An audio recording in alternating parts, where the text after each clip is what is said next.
So, dear friends and colleagues, we all have come across this lovely slide. A physician once said the best medicine for humans is love. And someone asked, what if it doesn't work?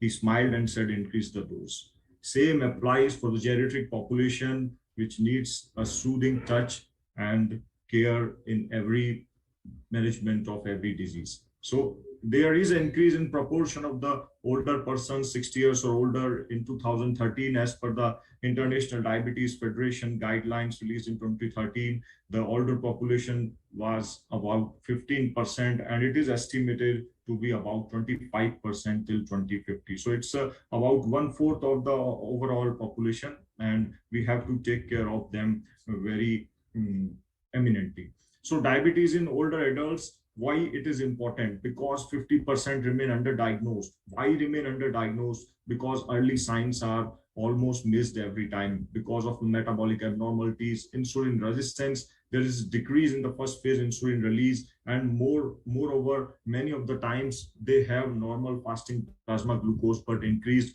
postprandial glucose, which we often miss. Early symptoms, if any, are mistaken for the signs of normal aging, and often they have a gradual onset of symptoms. So diabetes in older adults is 50% underdiagnosed because of these reasons, and we have to be very careful for this. Aging and diabetes, we all know that poor diabetes control exacerbates the aging process. It causes age-related diseases to develop earlier, and it makes the comorbid conditions worse and harder to manage when there is diabetes along with the aging. So, dear friends, we have the agenda, 3-point agenda today.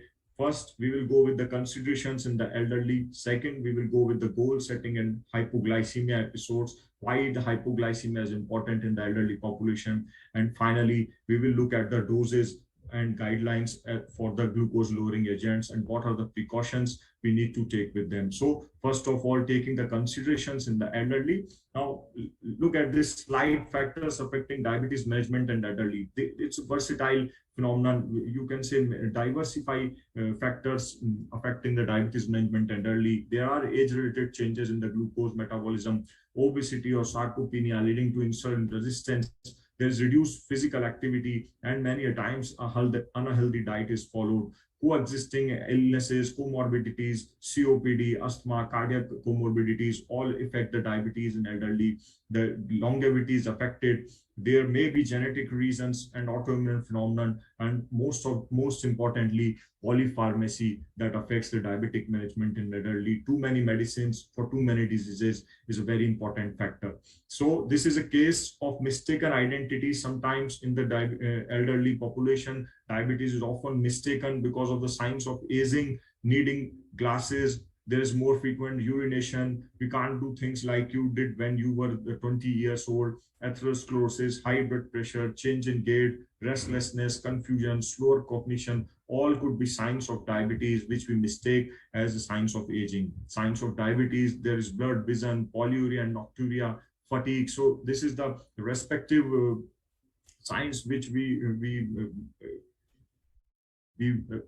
saw in diabetes. MI and CVA is 2 times more common. High blood pressure, neuropathy and foot deformities, restlessness, confusion with high and low blood glucose, they all correspond to the signs of aging, and they are mistaken as a case of aging process. So these are the physiological changes affecting medications in elderly with diabetes. There is slowing of peristalsis, which leads to longer exposure of medications to GI tract, that is metformin and decarbose. There is decreased hepatic metabolism and blood flow of the drugs, which slows the elimination of drugs metabolized in liver. There is decreased renal blood flow with aging, and that increases the duration of action potential for toxicity of drugs like sulfonylurea, metformin, and insulin. Geriatric syndromes, we know as diabetic complications, we often come across these syndromes: cognitive impairment and dementia. Depression is very common, reduced muscle strength and frailty, falls and fall related morbidity, disability, and urinary incontinence are some of the major geriatric syndromes we come across as diabetes complications. So diabetes related complications are very common in the elderly.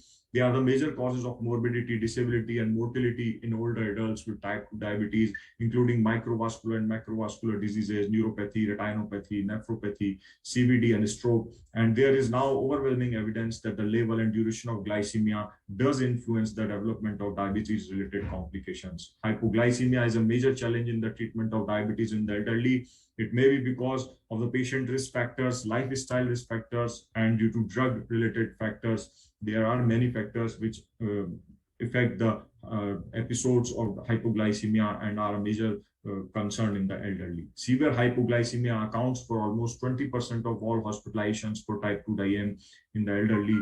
It has been published in 2010 in the Clinical Endocrine Diabetes, and it was noticed that 17% of the severe hypoglycemia episodes were accounting for the hospitalizations in the elderly population. Older patients do have a less perception of hypoglycemia, and why? Because of the attention which may be reduced due to depression, cognitive dysfunction, or other chronic conditions or autonomic dysfunction. And also many elderly patients have limited knowledge about the symptoms of hypoglycemia. Knowledge of diabetes is essential for symptom recognition, and we have to educate the patient regarding this.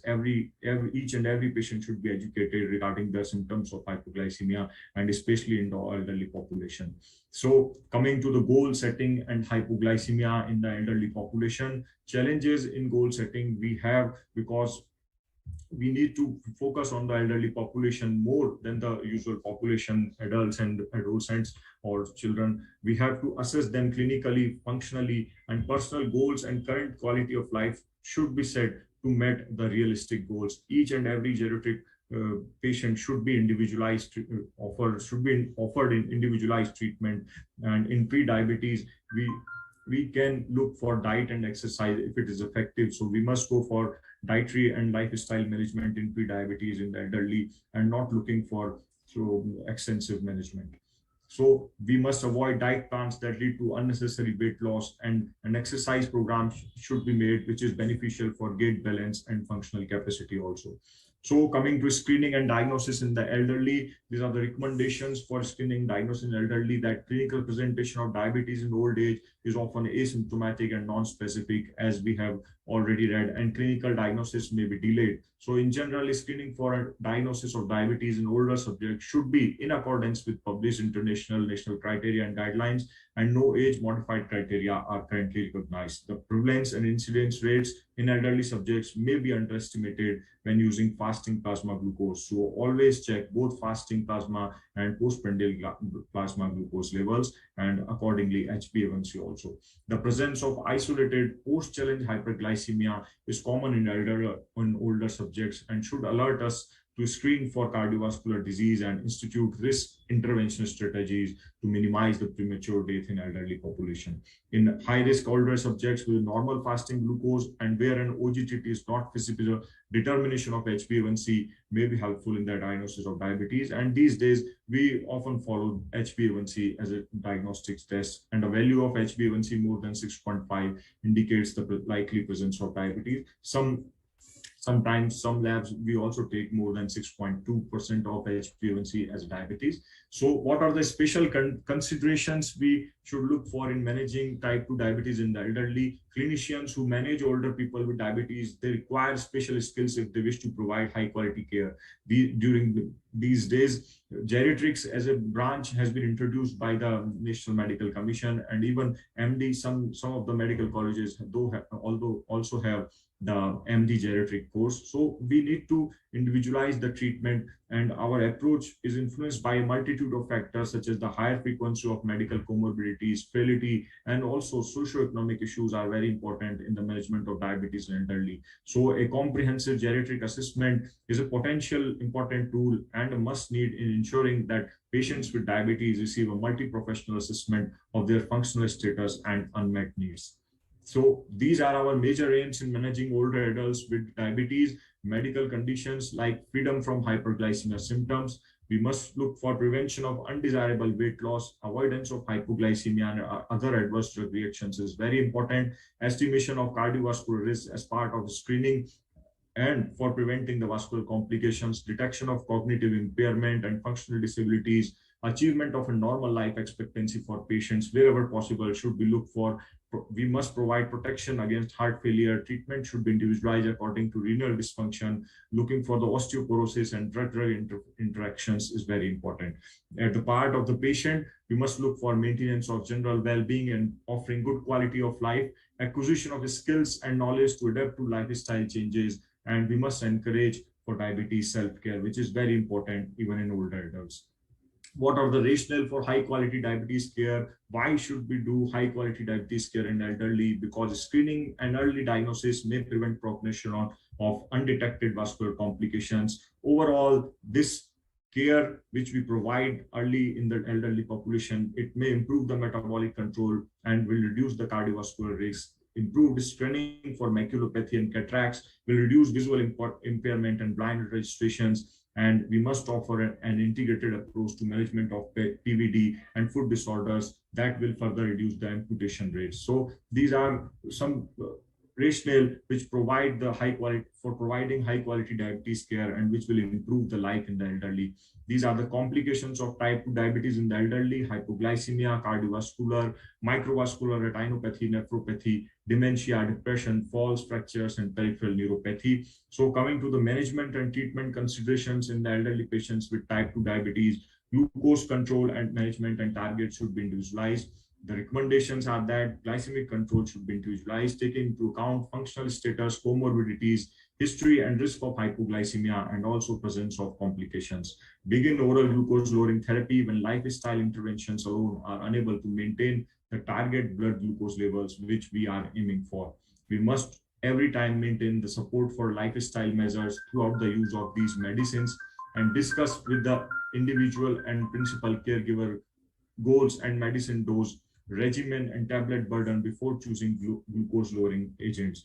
The attendants, the relatives of the patient must be explained about each and every drug, its dosage, how to take regimen, and even the cost issues should be discussed with the attendants and the patients if possible. Use the start low and go slow principle in initiating and increasing medication and monitor response to each initiation or dose increase for up to a 3-month trial period. Consider discontinuing ineffective and unnecessary therapies because of the polypharmacy. It majorly affects the treatment of diabetes, and the most useful drugs are often missed because of the multiple number of medications. So we must discontinue the ineffective and unnecessary drugs, and we must consider the cost and the risk to benefit ratio when choosing a medicine. Treatment priority of elderly is the prevention of hypoglycemia. Hypoglycemia is the most important consideration we must look for during the management of diabetes in the elderly, because the patients are often frail. Elderly people with diabetes are also at higher risk for hypoglycemia, and its unawareness. It is associated with many adverse consequences, and the available data according to ADA suggests that the risk of tight glycemic control exceeds the benefit in many elderly patients. So look for hypoglycemia. ESD, ADA, they all recommend that glycemic targets for elderly with long-standing or more complicated disease should be less ambitious than for the younger, healthier individuals. If lower targets cannot be achieved with simple interventions, an HbA1c of less than 7.5 to 8% may be acceptable, transitioning upward as age increases and capacity for self-care according to the cognitive, psychological, and economic status. In the aged people, the choice of anti-hyperglycemic agent should focus on drug safety, especially protecting against hypoglycemia, heart failure, renal dysfunction, bone fractures, and drug-drug interactions. So our strategies should be specifically minimizing the risk of low blood glucose, and these strategies should be preferred over the other strategies. So these are the determinants of glycemic control in the elderly patients: hypoglycemia, short life expectancy, comorbidities, geriatric syndromes, falls and fracture, disabilities, functional impairment, polypharmacy. Many of these factors, or sometimes all of the factors, are present. So we must look for the flexible goals of HbA1c. And if the patient is having healthy functional status, there is no comorbidity, short duration of diabetes there, we must look for some stringent goals for the HbA1c in the range of 6.5 to 7.5%. So this is the evidence. These are the evidence-based guidelines for diabetes management in the elderly as per the ADA and consensus statement by the American Association of Clinical Endocrinologists released in 2017. So they have divided the elderly population in three classes. One is the healthy one, second is the complex or intermediate one, and third is the poor patient, poor class having the long-term care, needing the long-term care or having end-stage chronic illnesses. So in the healthy subclass, we have few coexisting chronic illnesses and intact cognitive and functional status. We must aim for A1C 7.5 or less than 7.5%. And metformin is the first line medication if not contraindicated, and patient specific factors should determine that which agents are appropriate for dual or triple therapy when needed. In the complex or intermediate subclass of patients, there are multiple coexisting chronic illnesses when there is mild to moderate cognitive impairment and two or more instrumental activities of daily life are impaired. So there the goal of HbA1c should be around less than 8% for patients with this type. We must evaluate the risks and benefit of using anti-diabetic medications, and patient-specific factors dictate the choice of medication therapy. For the third class of patient who needs long-term care or end-stage chronic illnesses are present, moderate to severe cognitive impairment is there, or there are two or more daily life activities dependencies, then we must look for A1C less than 8.5%, and discontinuation of medication may be the proper course of treatment for sometimes in this group of elderly people. It includes those with severe cardiovascular disease and stage chronic diseases and life expectancy having less than 5 years. So it was an original article published in the Diabetology. Is there evidence of potential overtreatment of glycemia in elderly people with type 2 diabetes? This is the guidance study which suggests that 44.7% of patients who had 65 years or elder had HbA1c of less than 7%, and out of them 27.1% had ischemic heart disease or congestive heart failure. So we must be less stringent in managing these elderly population. Studies have also shown an age-related increase in HbA1c in people without diabetes. UKPDS modeling study suggests marginal benefits of decreasing HbA1c to lower than 7.5%. So we must avoid overtreatment in elderly.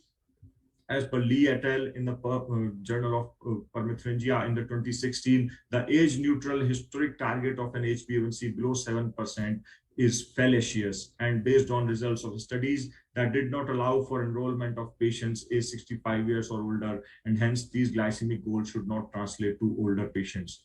So coming to the drug section, finally, metformin, use metformin carefully in older patients, even with normal creatinine. Watch out for comorbidities that increase the risk of acute renal failure, and follow closely for weight loss and GI side effects. In the sulfonylurea class, we must use with caution in frail elderly who forget to eat or skip meals because of the high risk of hypoglycemia due to sulfonylurea class of drugs. Drug-induced hypoglycemia is common with renal and cardiac dysfunction and gastroparesis. Thiazolidinediones, pioglitazone, we all know it's well tolerated, does not cause hypoglycemia, but there is fluid retention, congestive heart failure, risk of osteoporosis, fractures, myocardial infarction, and urinary bladder cancer. For alpha-glycosidase inhibitors, they are fairly safe and effective, but not used widely. Flatulence and diarrhea are common, especially considering the Indian population. Flatulence and diarrhea are well-recognized side effects in the elderly population. For DPP-4 inhibitors, reduction in HbA1c is similar to younger patients, which we see in the elderly. There is low risk of hypoglycemia and they are weight neutral. So they are many times they are preferred agents. Many systematic reviews have suggested the benefits and risk of DPP-4 inhibitors in elderly patients. Coming to GLP-1 agonists, there is no risk of hypoglycemia in monotherapy, but there is difficulty of injections in frail, once weekly for those with memory problems, and monitor dietary intake and weight, especially with GLP agonists in the elderly population. For SGLT2 inhibitors, they are associated with lower rates of heart failure, hospitalization, definitely all-cause mortality and hypoglycemia, but there are high rates of diabetic ketoacidosis when compared with DPP-4 inhibitors in older adults with type 2 diabetes. The efficacy profile of glyphosins remain unchanged by age and may further enhance the CV protection offered by statin, but also look for the urinary infections in these while using these SGLT2 inhibitors, and avoid using them in patients having diabetic foot problems already.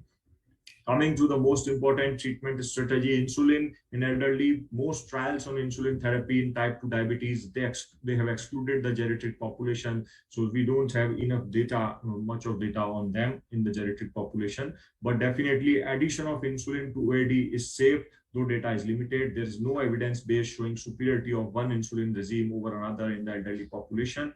So before giving insulin, we must evaluate if physically and cognitive the patient is capable or not. We must administer appropriate insulin dose and monitor blood glucose more frequently than in the adults population. So recognize and treat hypoglycemia timely and reassess frequently. Insulin elderly, rapid acting insulin for those with erratic eating pattern should be prescribed. We must be cautious while using the regular acting insulin because of the risk of hypoglycemia between meals. Avoid sliding scale insulin. It has now been obsolete almost. And use of premixed insulin in those with vision difficulty or dexterity issues, but it requires regular eating schedule, and we must watch out for the nocturnal hypoglycemia because of earlier evening meal.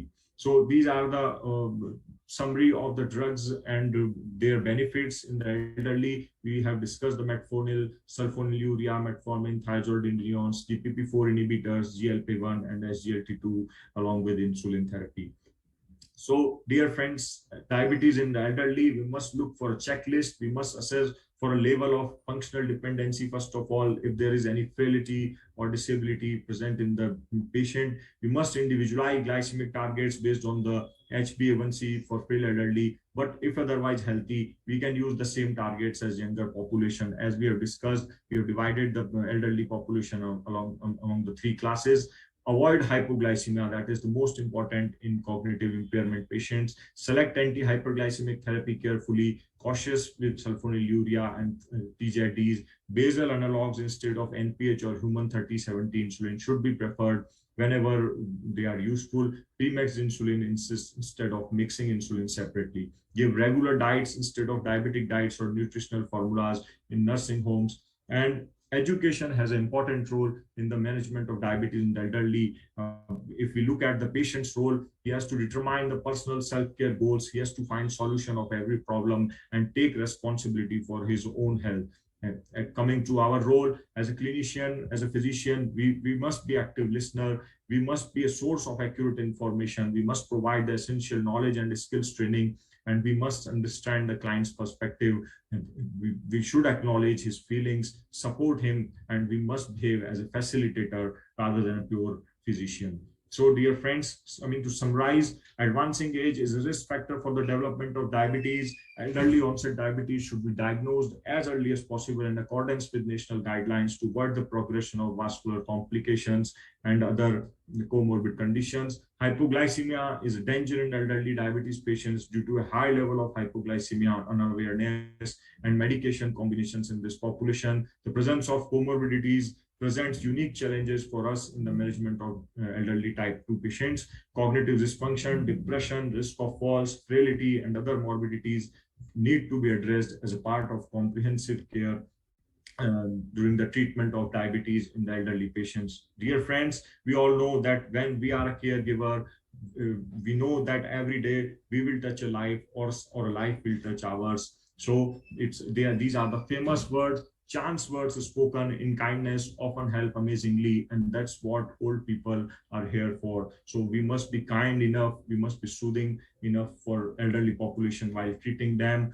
Thank you all for staying with me. I thank Lord that for helping me to remember that I'm doing his work. Thank you so much.